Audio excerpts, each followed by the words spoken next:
Hello students, इस video में हम फर्स्ट सिस्टम ऑफ पुली यानी पुलियों का प्रथम निकाय पढ़ने जा रहे हैं और इतने अच्छे तरीके से पढ़ेंगे कि आपको बहुत अच्छे तरीके से ये समझ में आएगा। इंजीनियरिंग मैकेनिक्स की और भी बहुत सारे टॉपिक्स पर हमने वीडियो बना रखी है, तो हमारे चैनल की प्लेलिस्ट में जाइए और सारी वीडियो आप देख सकते हो। वहाँ पर हमने वेरियस टॉपिक्स पर वीडियो बना रखी है। अगर ये वीडियो आपको किसी भी तरीके से हेल्प करे तो वीडियो को शेयर जरूर करना और चैनल को सब्सक्राइब जरूर करना, ठीक है। तो फर्स्ट सिस्टम ऑफ पुली पढ़ने से पहले सबसे पहले हमें पता होना चाहिए what is system of pulley यानी पुलियों का निकाय क्या होता है। देखिए, जब हम किसी लोड को उठाने के लिए दो या उससे ज़्यादा पुलियाँ यूज़ कर लेते हैं, ठीक है, तो उसको हम बोलते हैं सिस्टम ऑफ पुली, पुलियों का निकाय। अब ये जो सिस्टम ऑफ पुली है ना, वो तीन तरीके का होता है। First system of pulley, second system of pulley और थर्ड सिस्टम ऑफ पुली। तो पहले वाला हम पढ़ने जा रहे हैं यहाँ पर फर्स्ट सिस्टम ऑफ पुली। सबसे पहले इसका डायग्राम देखिए आप यहाँ पर कैसे बनाते हैं। देखिए, इसमें एक फिक्स पुली होती है। फर्स्ट सिस्टम ऑफ पुली में एक फिक्स पुली होती है, बाकी मूवेबल पुली होती है। अब इसमें आप कितनी भी नंबर ऑफ पुली यूज कर सकते हो, 3, 4, 5, 6, जितनी आपकी मर्जी है। तो कैसे डायग्राम बनेगा, यहाँ पर मैं 4 पुलियों का एक फर्स्ट सिस्टम ऑफ पुली यानी पुलियों का निकाय में बनाने जा रहा हूं। देखिए, ये अपने पास है फिक्स सीलिंग, ठीक है। इसमें ध्यान रखना है जितना नंबर ऑफ मूवेबल पुली होंगी, जितनी नंबर ऑफ चल पुलियां होंगी, उतनी ही इसमें डोरियां होंगी। तो सबसे पहली डोरी है, उसका एक किनारा इस सीलिंग से बंधा रहेगा और दूसरा जो किनारा होगा वो पुली की सरकमफेरेंस से होता हुआ, ये जो पुली है अपने पास, ये फर्स्ट पुली है, पहली पुली, इसकी परिधि से होता हुआ दूसरी पुली के सेंटर पर बंधेगा।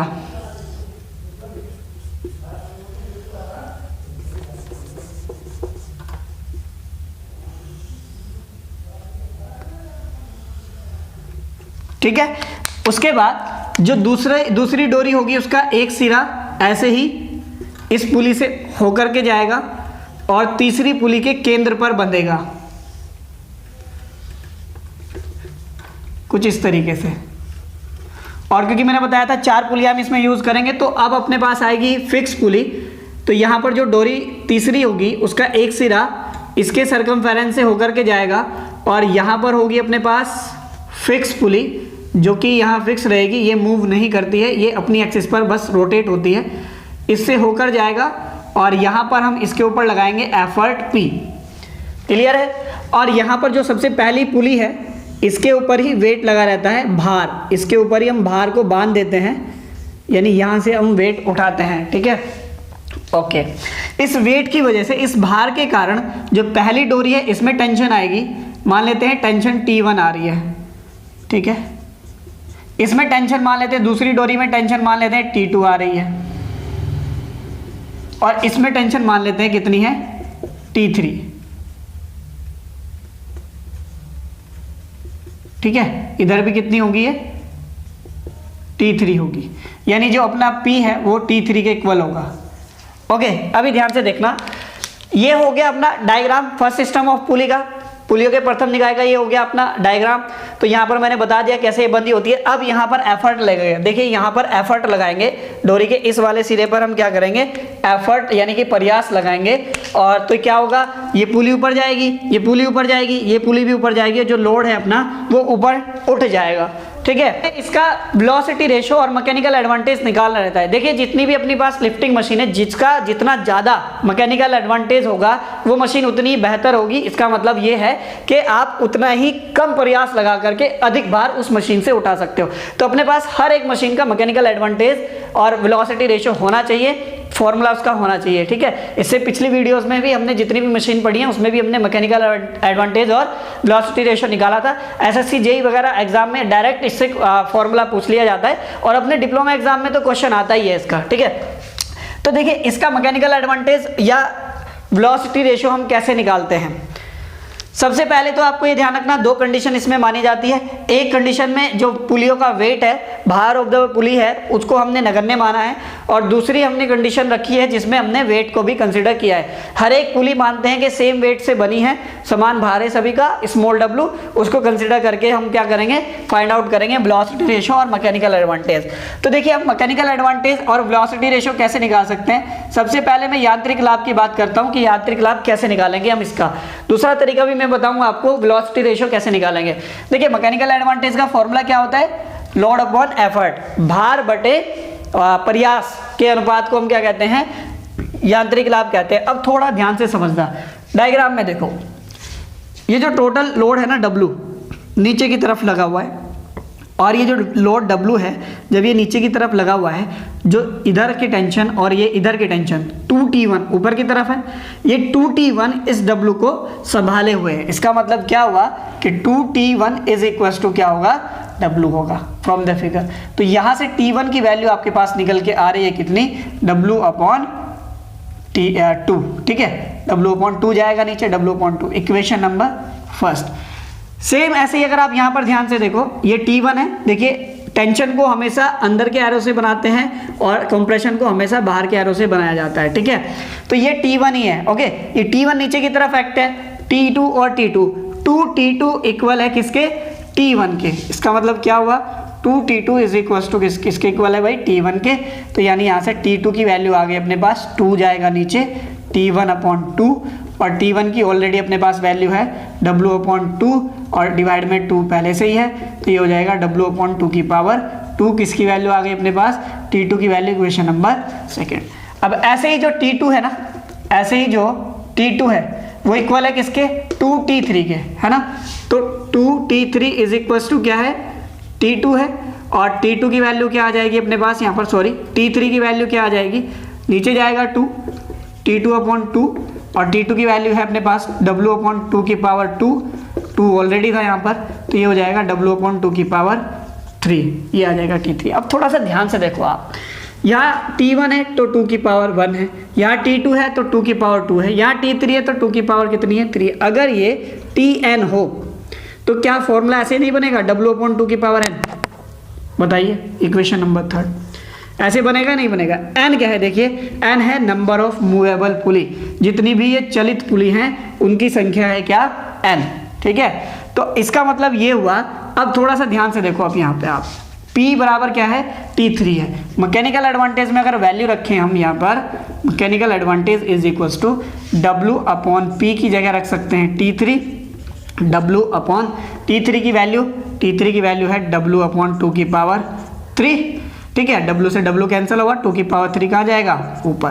तो ये जब है, जब आपने नंबर ऑफ मूवेबल पुली 3 ली है, जब कितनी आपने पुलिया, चलित पुलिया कितनी ली है, 3। अगर ये n हो, अगर आपके सिस्टम में, किसी सिस्टम में n पुलिया ले रहे हो, हम एक फंडामेंटल फॉर्मूला, एक व्यापक फॉर्मूला निकालना चाहते हैं, तो मैकेनिकल एडवांटेज का फॉर्मूला आ जाएगा अपने पास 2 की पावर n, जहाँ n क्या है, नंबर ऑफ मूवेबल पुली है, ठीक है, यानी चलित पुलियाँ। क्लियर और नॉट, है ना। और अगर ये जो मशीन आपने ली है, अगर ये मशीन आइडियल मशीन हो, तो एफिशिएंसी इज इक्वल टू क्या होती है, 100%। और एफिशिएंसी का फॉर्मूला क्या होता है, mechanical advantage upon velocity ratio into 100। अगर ये दोनों बराबर हो जाए तो तब 100% एफिशिएंसी आएगी। इसका मतलब यहाँ पर क्या हो गया, एफिशिएंसी 100% अगर हो जाए तो मैकेनिकल एडवांटेज बराबर velocity ratio is equal to 2 की पावर n। तो ये हमारे पास रहेगा फॉर्मूला किसका, फर्स्ट सिस्टम ऑफ पुली के मैकेनिकल एडवांटेज या वेलोसिटी रेशियो का, ठीक है। अब यहाँ पर हम इसको दूसरे तरीके से भी निकाल सकते हैं। देखो दूसरा तरीका क्या है, ध्यान से समझना, नोट्स बनाते चलें, ओके। और जैसे मैंने बताया, अगर आपको कुछ भी हेल्प मिले इस वीडियो से तो वीडियो को शेयर जरूर करें अपने दोस्तों को, और चैनल को सब्सक्राइब करें भाई, ठीक है। देखिए दूसरा तरीका क्या है, हम वेलोसिटी रेशियो का फॉर्मूला यहाँ पर अप्लाई करते हैं, जो कि होता है क्या, distance moved by effort divide by distance moved by load या वेट, ठीक है। यानी प्रयास द्वारा चली गई दूरी और भार द्वारा चली गई दूरी के अनुपात को हम वेग अनुपात वेलोसिटी रेशियो निकालते हैं, कहते हैं। अब देखो ध्यान से समझना, सपोज कर लेते हैं आपने यहाँ पर एफर्ट लगाया, ठीक है, इस डोरी को खींच दिया, जिस वजह से ये जो पहली पुली है ये मान लेते हैं कितनी दूरी ऊपर गई, x दूरी ऊपर, यानी मान लेते हैं जो W है ना, ये W अपना x दूरी ऊपर गया, ठीक है भाई। जितनी पुली ऊपर जाएगी इतना ही तो वेट ऊपर जाएगा। तो अगर ये x दूरी ऊपर जाता है तो ध्यान से समझना, इधर से x डोरी खींचेगी और इधर से x डोरी खींचेगी, ठीक है। टोटल जो डोरी की लंबाई है वो कितनी खींचेगी, 2x, दोनों तरफ से एक्स एक्स खींचेगी, लेकिन यहाँ पर देखिए ये सिरा यहाँ पर बंधा हुआ है, तो इधर से कोई डोरी नहीं चल सकती, इधर से नीचे की तरफ कोई डोरी नहीं चल सकती। इसका मतलब जितनी भी ये डिस्टेंस है, ये 2x है, वो पूरी की पूरी इधर से खींचेगी। इसका मतलब ये हुआ कि इस पुली का जो सेंटर है ना, ये कितनी दूरी ऊपर जाएगा, 2x दूरी ऊपर जाएगा। कितनी दूरी ऊपर जाएगा, 2x दूरी। और ये अगर 2x दूरी ऊपर जाता है तो इसके ऊपर जो ये डोरी है, बताइए वो कितनी दूरी ऊपर जाएगी, 2x इधर से, 2x इधर से। इसका मतलब ये जो पुली है ये कितनी दूरी ऊपर जाएगी, ये 2 × 2x दूरी ऊपर जाएगी या नहीं जाएगी, बताइए। और अगर ये 2 × 2x दूरी ऊपर जाती है तो इसके ऊपर ये जो डोरी है, ये डोरी कितनी चलेगी इधर भाई, 2 × 2 × 2x चलेगी या नहीं चलेगी। तो एफर्ट के द्वारा चली गई दूरी आ गई अपने पास, एफर्ट के द्वारा चली गई दूरी कितनी आ गई, 2³ 3 × x। और distance moved by the load, load ने कितनी दूरी कवर करी थी, x से x कटा तो 2 कितना आ गया 3। इस पर्टिकुलर के लिए अगर नंबर ऑफ मूवेबल पुली कितनी हो, n हो, तो ये फॉर्मूला क्या आ जाएगा, 2n। और फिर वही अगर ये आइडियल मशीन हो तो मैकेनिकल एडवांटेज क्या हो जाएगा, बराबर हो जाएगा। ठीक है, तो यहाँ से दूसरा तरीका ये है अपने पास वेलोसिटी रेशियो और मैकेनिकल एडवांटेज निकालने का। ठीक है, अब हम बात करते हैं अगर इन पुलियों का वेट भी कंसिडर किया जाए, है ना। तो वीडियो ज़्यादा लंबी ना हो जाए इसके लिए मैं क्या कर देता हूँ, वो फॉर्मूला पूरा यहाँ पर ड्राइव कर देता हूँ, फिर आपको मैं समझा दूंगा। ठीक है स्टूडेंट्स, अगर पुलियों का वेट भी कंसिडर किया जाए तो हम यहाँ पर सभी पुलियों का वेट सेम मान रहे हैं कि स्मॉल w, सभी पुलियों का वेट जो है ना स्मॉल w है। तो यहाँ पर देखिए जो 2T1 है ना, जो ऊपर की तरफ है 2T1 जो है वो किसके इक्वल है भाई, पहले खाली वेट था कैपिटल W, अब इस पुली का वेट भी हो जाएगा, यानी 2T1 = capital W plus small w। ठीक है, तो यहाँ से T1 की वैल्यू आ जाएगी, यहाँ पर 2 हम नीचे भेज देंगे। इसी तरीके से जो 2T2 होगा ना, तो इधर T1 प्लस स्मॉल w के इक्वल होगा, T1 प्लस स्मॉल w, तो T2 की वैल्यू आ जाएगी यहाँ पर, ये 2 नीचे जाएगा, T1/2 plus small w divide by 2, क्योंकि स्मॉल w भी था यहाँ पर। T1 की वैल्यू ये है, हमने यहाँ पर पुट कर दी। ठीक है, w plus small w, 2 already था यहाँ पर, और 2 इसका × 2 हो जाएगा प्लस w/2। ठीक है, अब यहाँ पर देखिए हम क्या कर सकते हैं, इसको w/2 लिख सकते हैं, w/2 और इसको अलग कर सकते हैं w/2 प्लस w/2। ऐसे T3 क्या हो जाएगा, सेम ऐसे ही w/2 small w/2 small w/2 w/2। भाई यहाँ से आप ऐसे कर सकते हो ना, 2T3 क्या होगा, T2 प्लस स्मॉल w। जब आप वैल्यू रखोगे तो ये इक्वेशन आएगी आपके पास। तो अगर इसमें नंबर ऑफ पुली n हो, देखिए T3 जो है ना वो P के इक्वल है। ओके, तो नंबर ऑफ मूवेबल पुली अगर n हो इसमें, तो यहाँ Tn, देखिए Tn आ जाएगा, w/2n आ जाएगा, स्मॉल w/2n। इक्वेशन कुछ ऐसे बन जाएगी पूरी, ये पूरी n टर्म के लिए। ठीक है, अब दोनों तरफ हमने क्या किया, दोनों साइड 2n से मल्टीप्लाई कर दिया, तो ये p × 2n हो गया। अब यहाँ से देखिए जब 2n ही आएगा तो कैंसिल आउट होगा, तो केवल w, ऐसे ही यहाँ से भी कैंसिल आउट होगा स्मॉल w, यहाँ से n-1 है नीचे, ऊपर है 2n, तो बचेगी कितनी 2 2 ऐसे ही लास्ट में अपने पास 2n-1 × wn बचेगा। ठीक है, अब यहाँ से देखिए आप क्या कर सकते हो, ये जो w है ना स्मॉल w कॉमन ले सकते हो। ठीक है, स्मॉल w आपने कॉमन ले लिया, तो यहाँ से कितना बचा 1 प्लस 2n प्लस 2। ठीक है, तो ये क्या बन रही है अपने पास, ये बन रही है Gp, जिसका फर्स्ट टर्म है a। ठीक है, और जो r है वो कितना है 2। ठीक है, r कितना है 2। तो आप यहाँ पर Sn का फॉर्मूला लगाओगे, ये आपने नोट कर ही लिया होगा, तो मैं इसको इरेज कर देता हूँ। देखो आप Sn का फॉर्मूला लगाओगे, Sn = a r⁻n-1 upon r-1। तो a की जगह कितना आएगा 1, क्योंकि फर्स्ट टर्म क्या है इसकी 1, r कितना है 2n। ठीक है, ये कितनी टर्म है टोटल, n टर्म है, -1 डिवाइड बाय 2 -1, r कितना है 2 -1, तो 1 बचेगा, ये गया, तो 2n-1 बच गया। ठीक है, इसका जो आपने या सम का जो फॉर्मूला है वो लगाया, तो ये 2n-1 बच गया, ये 2n नीचे गया, तो यहाँ से ये p की वैल्यू आ जाएगी अपने पास। जैसे ही p की वैल्यू आ गई, मैकेनिकल एडवांटेज निकाल सकते हैं w/p करके, w/p की वैल्यू रख दी हमने, तो ये आ गया मैकेनिकल एडवांटेज जब पुलियों का वेट भी कंसिडर किया जाए, 2n × capital W divide by w plus small w 2n-1।